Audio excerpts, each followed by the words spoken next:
Alright guys, welcome to the part 2 of my digital painting tutorial on making a character in under an hour.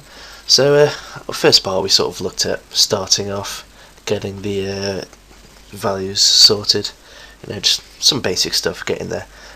This one we'll start adding detail to our character obviously, and getting ready for adding that overlay layer for our colour. So I'm going to carry on where I left off.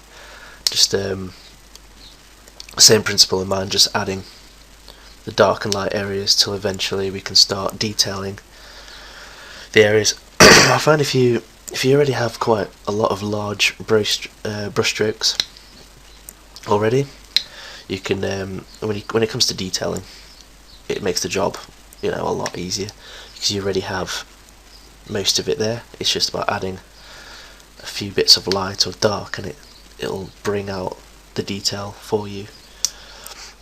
It's just a little something you get used to over time. With painting, I mean, the more you do, obviously the better you'll get, and the more tricks you'll learn to sort of fake detail almost.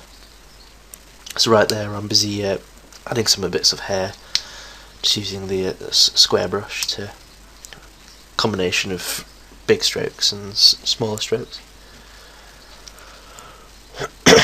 With hair, it's good to start off by using quite a big brush and then going in later and adding the details, or else you get like quite a straw looking effect. Like, I'll probably change some of the hair there, it looks quite straw like, but at this point in time we don't really need to worry about it. It's colour picking from the scene. It's very important to keep in mind if you want to keep things looking blended.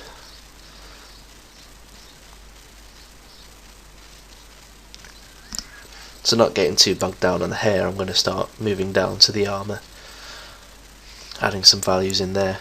Like I said before, don't get bogged down, because you'll kick yourself in the balls afterwards. And why did I spend so long? And then you get frustrated with it, and then quit. Which is not good. It's bad. Don't quit. Alright, so I'm going to carry on adding some lighter bits on the left side. Colour pick those darker bits to sort of bring out the armour, make it look more three-dimensional. So it's been 15 minutes ish, and we have something already. Just by moving around the canvas and keeping stuff loose, we already have like quite a decent looking image.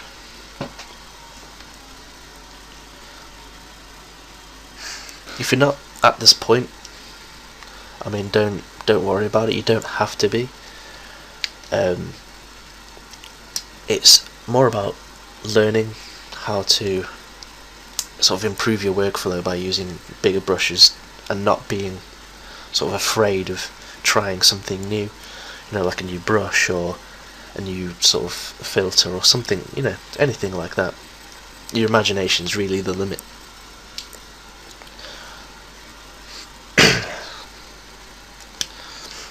So I'm going to carry on sort of adding details and making the brush smaller and smaller as I go along.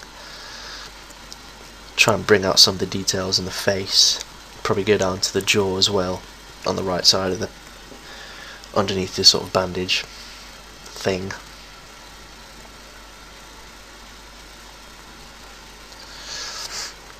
Always colour picking. Remember that, keep that in mind when you're painting. Because I find if you pick values, foreign values, you're gonna end up with quite weird looking tones.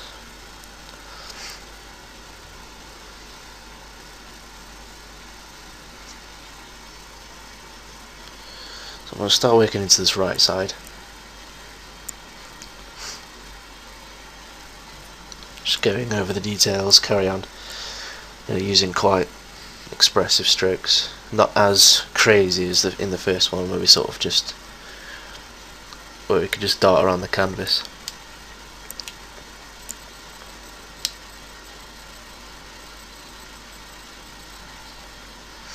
So now we're going to start adding details to that jaw. We're going to start bringing it out a bit.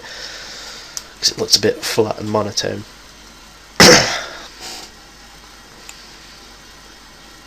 Try and avoid using pure black at this stage, and pure white actually as well, because when you add the overlay layer, it's going to continue to stay pure white, because you can't colour onto pure white or pure black.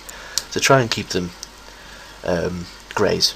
Go between the darker greys and lighter greys, unless you're after that sort of effect with the really light or really dark areas.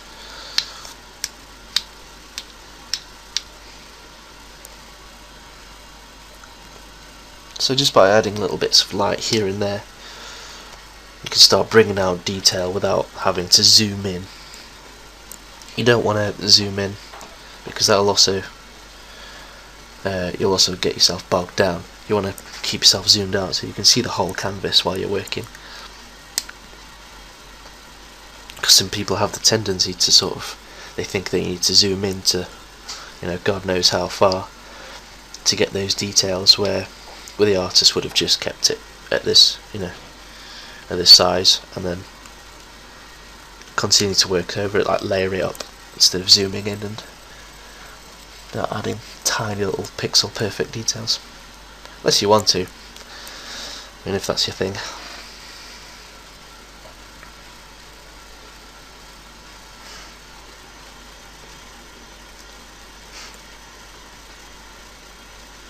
I'm going to carry on trying to bring out these values.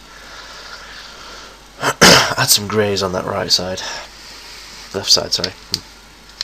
Ha, my bad. Should go back to primary school.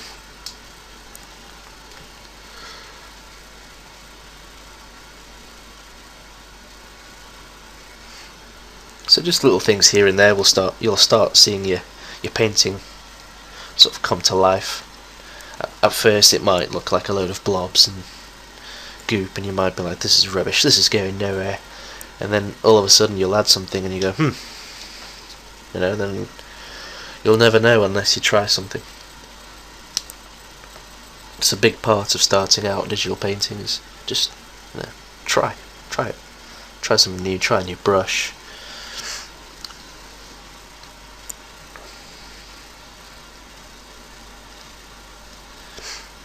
Also, if you're unsure about something, don't tippy-toe around it. Like I said before, just make a new layer and just try it, and if it doesn't work out, just delete it, so at least you know.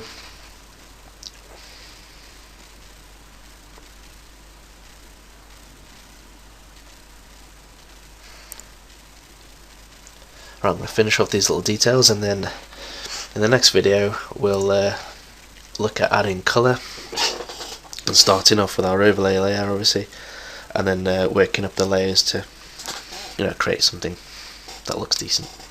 Ciao for now.